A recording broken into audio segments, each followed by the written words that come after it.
दोस्तों, immigration visa के बारे में ये मेरी लास्ट वीडियो है। और ये वीडियो में जो बिगेस्ट हर्डल है वो है इंग्लिश, ये उसके बारे में है। उससे पहले थोड़ा रिकैप कर लेते हैं जो फर्स्ट 3 वीडियोज़ में, टू वीडियोज़ में जो हमने बात की थी। उससे पहले मैं एक बात मैं भूल जाता हूँ कि ये जो मेरी वीडियोज़ हैं ये जनरल एडवाइस है। आप अपने सर्कमस्टांसेस और अपने इंडिविजुअल लेवल पे हर एक बात चेक करके कोई भी डिसीजन लेना, क्योंकि बहुत कुछ चेंज हो जाता है, छोटी छोटी बातें होती हैं, तो दूसरे के ऊपर पूरी बात नहीं छोड़ देनी चाहिए। मैं कुछ अपने एक्सपीरियंस से कुछ बातें शेयर करता हूँ। इसका मतलब ये नहीं कि आप ब्लाइंडली मेरे ऊपर ही ट्रस्ट करो, आप खुद भी चेक करना। तो पहले वीडियो में हमने बात की थी कि एजेंट की ज़रूरत होती है कि नहीं, तो मैंने बताया था कि नहीं होती। अगर बहुत पैसा है आपके पास, लगाना चाहते हो तो उसमें कोई हर्ज भी नहीं है। दूसरा हमने बात की थी कि किस वीज़ा के ऊपर आना बेहतर है, सेफेस्ट ऑप्शन क्या है, बहुत ही इंडिपेंडेंट स्किल्ड माइग्रेशन। तो उसमें मैंने ये बात की थी कि आप कोई भी ऑक्यूपेशन है, चाहे प्लम्बर है जिसको प्लम्बर बोलते हैं इंडिया में, इलेक्ट्रीशियन है, चाहे मैं मेटल ट्रेड का बंदा हूँ, machinist, fitter, CNC lathe operator, CNC milling operator, ये सब मशीनिस्ट कैटेगरी में आ जाते हैं, या टूल मेकर। तो मैंने ये बोला था कि आपको ज़रूरी नहीं कि डिग्री की ज़रूरत है। डिग्री किसी खास सब्जेक्ट में अगर आपने डिग्री की, हो सकता है उसकी, जैसे आईटी वगैरह का डिफरेंट फील्ड है, उसके बारे में मेरे को नहीं पता। तो अगर आप लोअर इनकम फैमिली से बिलोंग करते हो तो आपके लिए ये जो ऑप्शन मैंने बताई थी ये बेहतर है। उसमें मैंने एक बात पे बहुत जोर डाला था, एक बार फिर रिपीट कर रहा हूँ कि 4 साल की क्वालिफिकेशन सेम ऑक्यूपेशन में चाहिए। अगर आपने फिटर एंड टर्नर का कोर्स किया है तो आपको 4 साल की ऑक्यूपेशन उसमें ट्रेनिंग चाहिए। और मैंने ये भी बोला था कि उसमें आपको अगर जो बड़े बड़े इंडो जर्मन, इंडो स्विस जैसे इंस्टीट्यूट हैं, अमृतसर में भी है, तो उनमें अगर एडमिशन मिल जाए तो ठीक है, पर वो मुश्किल से मिलती है। तो मैंने आपको बोला था कि आईटीआई में आप 2 साल का करो, और उसी में फिर आईटीआई या एडवांस ट्रेनिंग इंस्टीट्यूट भी होते हैं हमारे लुधियाना में, तो वहाँ से आप 2 साल की एडवांस ट्रेनिंग कर सकते हो। उसके थ्रू आपको किसी कंपनी में प्रैक्टिकल एक्सपीरियंस भी दिलवाया जाता है। तो ऐसे 4 साल की क्वालिफिकेशन आपकी हो जाती है। मैकेनिकल डिप्लोमा अगर पार्ट टाइम होता है तो वो 4 साल का होता है, उसको भी माना जाता था, पर आजकल शायद वो बंद हो गया। अगर कहीं चलता है तो वो भी आप कर सकते हो, बट मैं आपको रिकमेंड करूंगा आईटीआई वाला और एडवांस ट्रेनिंग, उसमें उसी में 2 साल की अप्रेंटिसशिप वगैरह करके वो बेहतर है। पर 4 साल सेम ट्रेड में आपकी क्वालिफिकेशन चाहिए, ट्रेनिंग चाहिए। तो ये बात ही। अब सबसे प्रॉब्लम जो ज़्यादा आती है बंदों को, इंग्लिश की। मैं पिछली बार जब इंडिया गया, मैं एक गाड़ी के शोरूम में गया, तो वहाँ पे मैंने देखा जो मैकेनिक थे, मैनेजर से पूछा कि ये जो आपके मैकेनिक हैं ये क्वालिफाइड हैं? कहता हाँ, हम क्वालिफाइड मैकेनिक लेते हैं। इन्होंने बाकायदा कहीं ना कहीं से ऑटोमोबाइल की क्वालिफिकेशन ले रखी है। तो मुझे एक बंदा मिला, उसने सेम क्वालिफिकेशन थी उसकी, 4 साल की आईटीआई वगैरह की थी, उसके बाद एडवांस ट्रेनिंग की थी, और भी उसने इधर उधर कोर्स कर रखे थे। तो मैंने बोला तेरी एज कितनी है? कहता 26 ईयर्स। मैंने कहा 26 साल एज है तो तेरा तो मैं चुटकी मार के वीज़ा लगवा दूंगा। वो कहता ब्रदर, पर मेरे से इंग्लिश का टेस्ट नहीं क्लियर होगा। प्रॉब्लम इंग्लिश पे फंस जाती है। वरना वो बंदा अगर उसकी इंग्लिश हाई होती, मतलब ठीक होती, वो IELTS में 6+ बैंड होता उसका, तो पक्का उसका वीज़ा लग जाता आराम से। कोई प्रॉब्लम ही नहीं थी, क्योंकि ऑटोमोबाइल मैकेनिक भी ऑस्ट्रेलिया की स्किल्ड माइग्रेशन लिस्ट में था तब जब मैंने बात की थी। वो लिस्ट चेंज होती रहती है, पर उसमें जो एवरग्रीन ऑक्यूपेशन है मशीनिस्ट तो रहेगा, क्योंकि मशीनिस्ट के बिना गुजारा नहीं होता। तो वेल्डर और बहुत सारे ऑक्यूपेशन है, आपको जो भी सूट करता है आप कर सकते हो। आजकल गूगल पे सब कुछ है, सब कुछ मिल जाता है। इंग्लिश की जब हम बात करते हैं तो आपके पास देखो 7 साल होंगे। मैं अपनी बात बताता हूँ, मैंने गांव में स्कूलिंग की है। पंजाबी मीडियम में मैं पढ़ा हूँ ईयर 10 तक, और वहाँ ईयर 6 में इंग्लिश स्टार्ट होती थी। और जब मैं ईयर 11 में मैंने किया है लुधियाना में, जब मैं गया तो वहाँ बड़ा कॉलेज था, वहाँ मेरे को एडमिशन मिल गई, मार्क्स अच्छे थे, तो सारा कुछ पंजाबी के सब्जेक्ट को छोड़ के जो कंपलसरी था वहाँ सारी इंग्लिश में बात होती थी। तो इंग्लिश में ही लेक्चरर जो लेक्चर देता था, तो मेरे को बड़ी प्रॉब्लम हुई। मैं तो दिन रात डिक्शनरियों में ही खोया रहा, क्योंकि थोड़ी बहुत वहाँ सरकारी जो हाई गांव के स्कूल हैं वहाँ पे तो आपको एक्टिव पैसिव ये डायरेक्ट इंडायरेक्ट ये पढ़ाते हैं कि पास होने जितने मार्क्स आ जाएं आपके बस। तो ऐसे ही ज़्यादातर लोग जो होते हैं बंदे वो ITIs वगैरह में जाते हैं, तो वो क्वालिफाई करके भी वीज़ा नहीं ले सकते, क्योंकि इंग्लिश में मार्क आ जाते हैं। तो पहले तो मैंने कहा था कि आप किसी इंग्लिश प्रोफेसर या किसी इंग्लिश अच्छे टीचर से असेसमेंट करवा लो, जहाँ IELT से अगर दे सकते हो दे के देख लो, तभी आप इस ऑप्शन के लिए जाना, वरना नहीं। ये बात मैंने पहले भी बोली थी।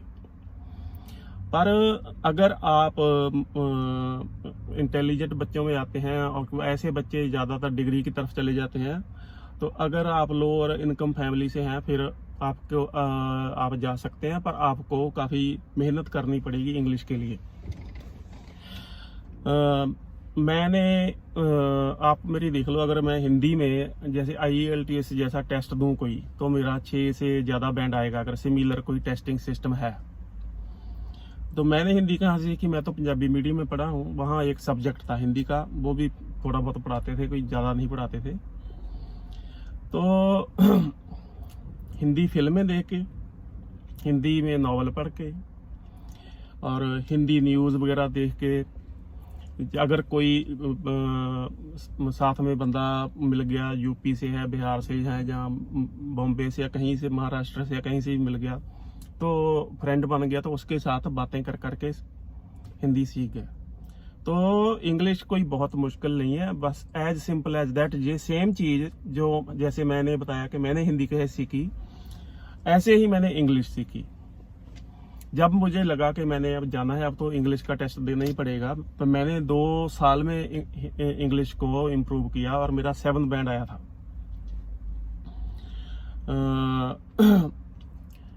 स्पीकिंग के लिए मैंने किसी बंदे ने मेरे को बताया था, एक बुक है ग्रांट टेलर, मैं एक बार नाम बोल देता हूँ फिर, ग्रांट GRANT TAYLOR, हरे रंग की किताब है वो, जहाँ से इंजीनियरिंग कॉलेज की बुक्स मिलती हैं, ड्राफ्ट जैसे मिनी ड्राफ्टर जैसा होता है, ऐसी आपको ड्राइंग इंजीनियरिंग ड्राइंग के लिए HB पेंसिल वगैरह चाहिए, जहाँ से इंजीनियरिंग कॉलेजेस की बुक्स मिलती हैं वहाँ मिल जाती है, नहीं तो किसी भी बड़े बुक स्टोर में ये बुक मिल जाती है।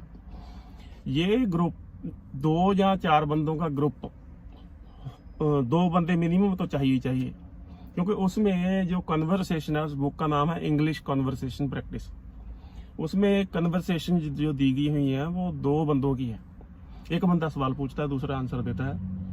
तो 2 बंदे उस बुक को अगर 2 बार प्रैक्टिस कर लें तो उनकी स्पोकन इंग्लिश बहुत बढ़िया हो जाएगी। मैं प्रैक्टिकल एक्सपीरियंस से ही बात करता हूं, तो उससे मेरे को बहुत फर्क पड़ा। स्पीकिंग में आपको एक बड़ी चाहिए, जो आपके साथ आपको ढूंढना पड़ेगा अपने फ्रेंड सर्कल में जिसकी इंग्लिश अच्छी है। वो बंदे के साथ आप रोज 1 घंटा माथा मारो, इंग्लिश में बात करो। अगर थोड़ी बहुत शर्म आती है तो एक आधा पैग लगाने में कोई हर्ज नहीं, मैं भी ऐसा ही करता था। तो ये एक शर्म होती है, जो बंदा हिचकिचा जाता है, हेजिटेट करता है इंग्लिश बोलने में कि लोग क्या कहेंगे आसपास के, क्योंकि हमारे वहाँ माहौल नहीं है। मेरा ब्रदर इंग्लिश टीचर है, उससे 3 सेंटेंस लगातार नहीं बोले जाते। तो आपको ये मतलब एक आपसे जो जिसकी इंग्लिश आई हो उसके साथ आप बात करो, ताकि जब आप गलती करो वो सुधार दे। ये बुक भी आपको हेल्प करेगी, वैसे बहुत आपकी स्पोकन इंग्लिश बहुत अच्छी हो जाएगी।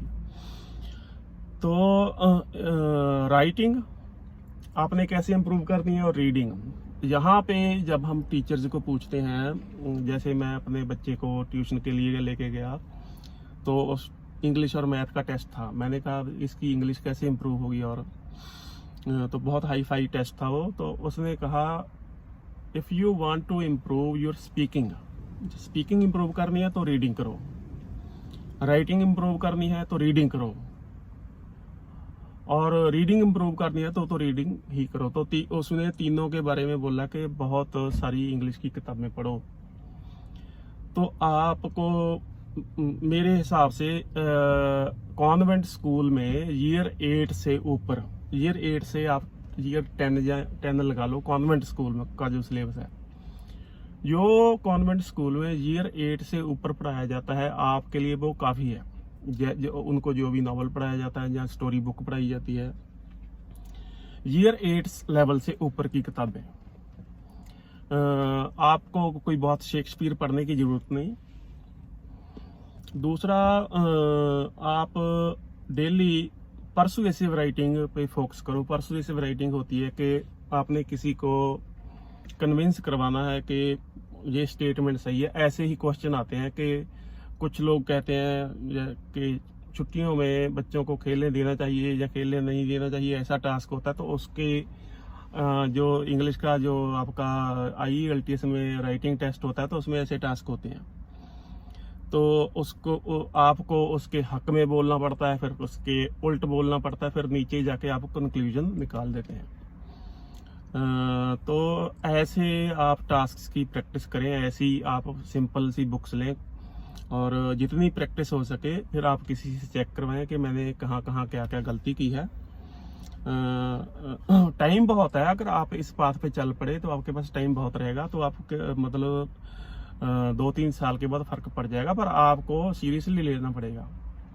तीसरी बात, आप इंग्लिश फिल्में जो फैमिलीज के लिए होती हैं, बच्चों की फिल्में, जैसे श्रेक है, जो इनक्रेडिबल्स हैं जो, और एल्बन एंड चिपमंक्स, ऐसी जो बच्चों वाली फिल्में हैं, आप वो ज़्यादा देखें। एक बार कैप्शन या सबटाइटल लगा के अगर यूट्यूब पे मिल जाती है, और एक बार आप उसको बिना देखें, फिर अंडरस्टैंड करने की कोशिश करें। पहली बार तो आपको पहले तो नहीं समझ में आएगा, पर धीरे धीरे अगर आप देखते रहोगे फिर आपको सारी बात समझ में आने लग जाएगी। क्योंकि लिसनिंग में आपको, अगर आपने समझ मिस कर दिया सेंटेंस, फिर आप आंसर नहीं दे पाओगे जो क्वेश्चन होंगे वहाँ पे।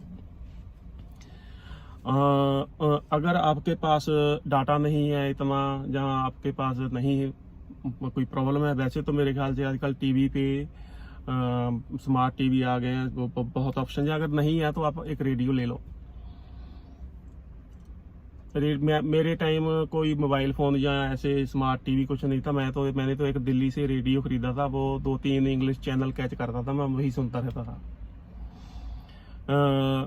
अगर आपके पास है, आजकल तो डाटा पैक बहुत सस्ते हैं, तो यूट्यूब पे आप इंग्लिश में, जैसे कुछ स्पिरिचुअल मास्टर्स हैं, उनकी वीडियोस हैं, बड़ी सिंपल लैंग्वेज होती है, जैसे ये सदगुरु हैं और मुजी बाबा हैं, उनसे वैसे भी आपको विजडम मिलती है, और अपनी पीस ऑफ माइंड भी मिलती है, मोटिवेशन भी मिलती है, और आपकी इंग्लिश भी हाई होती है। तो और तीसरी है जो आपकी जो रीडिंग तो आपको मैंने बोला कि करनी ही पड़ेगी, रीडिंग एंड अंडरस्टैंडिंग।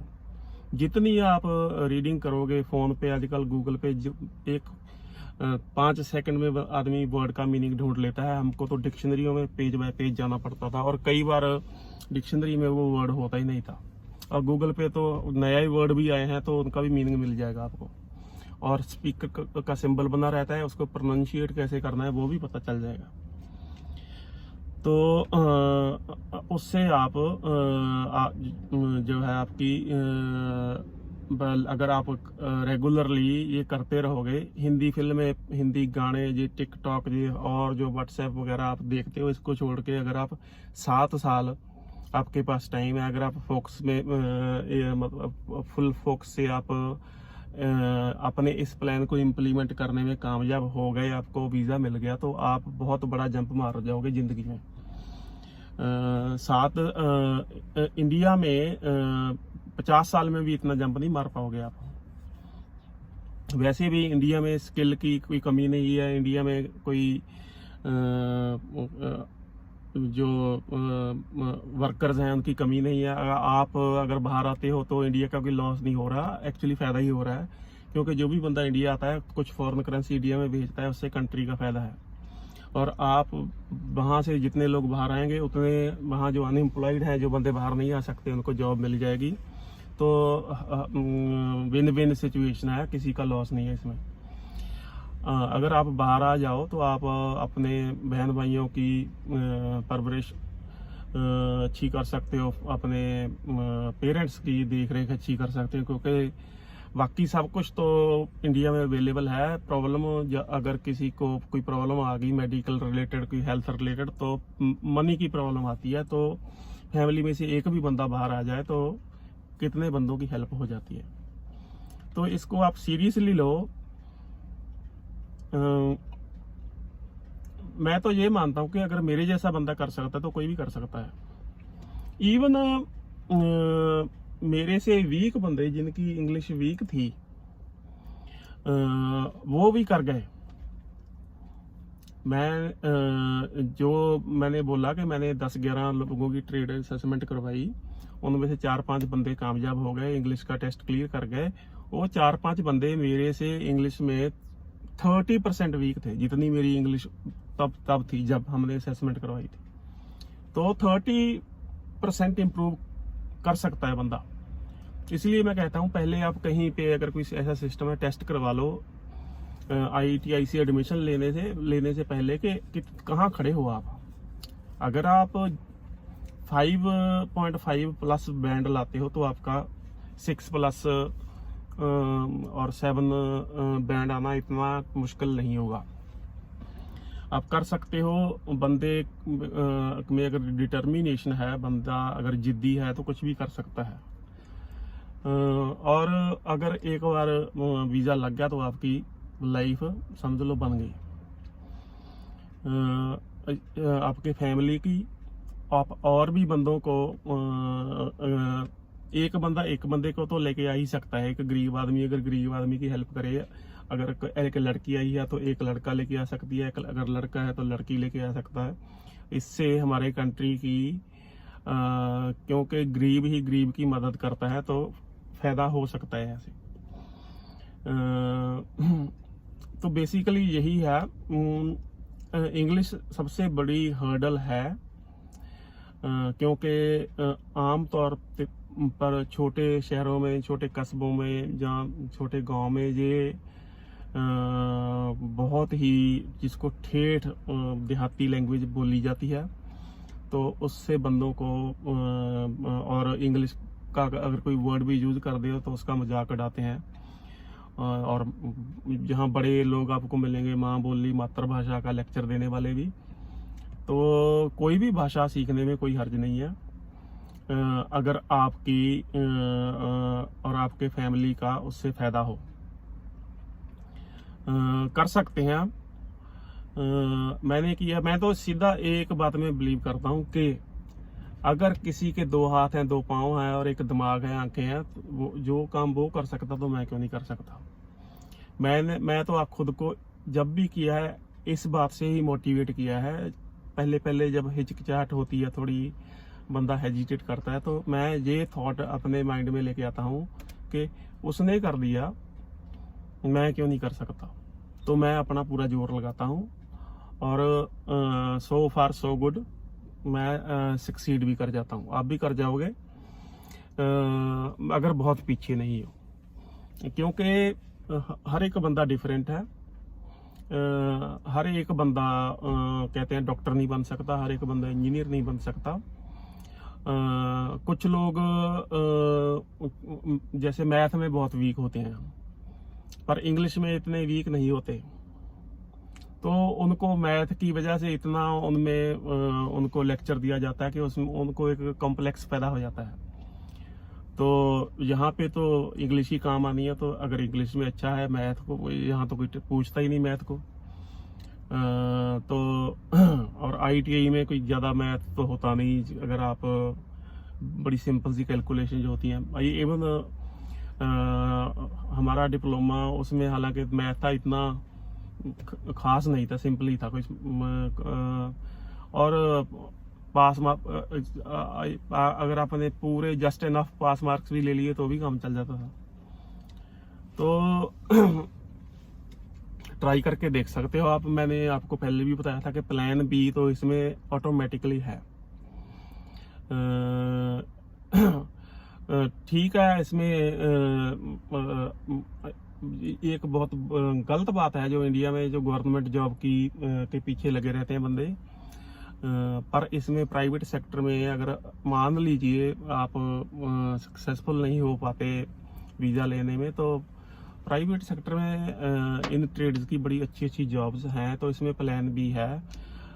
तो आपका कोई लॉस नहीं होने वाला। दूसरा, अगर आप मैं तो ये कह ही रहा हूँ कि ईयर 10 के बाद ही आप स्टार्ट करो, प्लान करो, तो आपका टाइम बचेगा। अगर आपको लगता है जैसे आपने 2 साल ITI में लगा लिए और उस 2 साल आपने इंग्लिश पे भी बहुत टाइम लगाया, फिर बीच में कहीं आपने टेस्ट देके अपने असेसमेंट करवा के देख ली, लगता है कि मैं अभी भी पीछे हूँ, तो आप कोई बहुत ज़्यादा दूर नहीं गए, 2 साल का ही लॉस हुआ है, तो आप चेंज भी कर सकते हो। तो ये सारी बातें आप सोच विचार के किसी और बंदे के साथ डिस्कस करके या खुद अपने लेवल पे आप पूरी हर तरफ से रिसर्च करके देखो। अगर एक भी बंदा कामयाब हो गया तो मैं समझूंगा मैंने जो ये वीडियोस डाली हैं तो उनका जो मेरा मकसद है वो कामयाब हो गया। अब मेरे ख्याल से कुछ कवर करने को बचा नहीं, तो इमिग्रेशन वीज़ा रिलेटेड मैं वीडियो और नहीं डालूंगा। बाकी कुछ और काम की बातें उनके बारे में हम, जैसे मैंने कहा था कि हमारी जनरेशन ने क्या गलतियां की, वो आप यंग हो, आप अगली जनरेशन हो, वो ना करो। कुछ ऐसी बातों पे मैं वीडियो डालता रहूँगा। Thank you very much.